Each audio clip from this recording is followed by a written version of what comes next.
ఏదో ఒక సామెత ఉంటుందండి. సామెత నాకు మింగనికి మెతుకులు లేవు, ముండకి ఎవడో పట్టుచీర కొనిస్తానాడంట. అదేనా సామెత? నాకు కరెక్ట్గా గుర్తులేదు.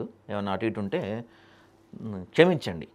సో అట్లా ఉన్న ప్రభుత్వ భూములు, చెరువులు, నాలాలు వీటిని సరిగ్గా చక్కబెట్టలేకపోతుంది. కానీ హైడ్రా ఆలయ భూములు చక్కబెడతారట. అంటే కొత్త దుకాణం ఓపెన్ చేసినట్టే. ఇప్పుడు వరకు ఏం దుకాణం నడుస్తుంది?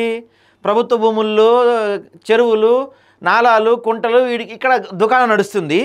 ఇప్పుడు ఆలయాలపై కన్నుబడింది. ఆలయాల భూముల దగ్గర దుకాణం ఓపెన్ చేస్తారు. ఇప్పుడు దుకాణమే, హైడ్రా దుకాణమే, అంతకుమించి ఏమీ లేదు. హైదరాబాద్లో పొడిచింది ఏమీ లేదు ఇంతవరకు. గ్రేటర్ హైదరాబాద్ పరిధిలో భూముల అప్పగింతగా ప్రతిపాదన అంటండి. హైడ్రా కమిషనర్ రంగనాథ్తో మంత్రి కొండా సురేఖ భేటీ, ఆలయ భూముల కబ్జాలు, పరిరక్షణ చర్యలపై చర్చ. త్వరలో సీఎం ముందుకు ఫైల్, ఆమోదం రాగానే రంగంలోకి. రాష్ట్ర వ్యాప్తంగా దేవాదాయ భూముల అన్యక్రాంతం, స్వాధీనం కోసం కొనసాగుతున్న ప్రత్యేక డ్రైవ్.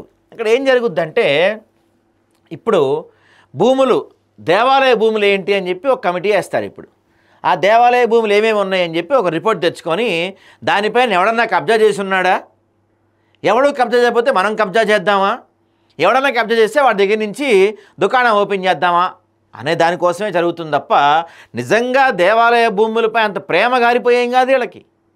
ప్రభుత్వ భూముల్ని చక్కబెట్ట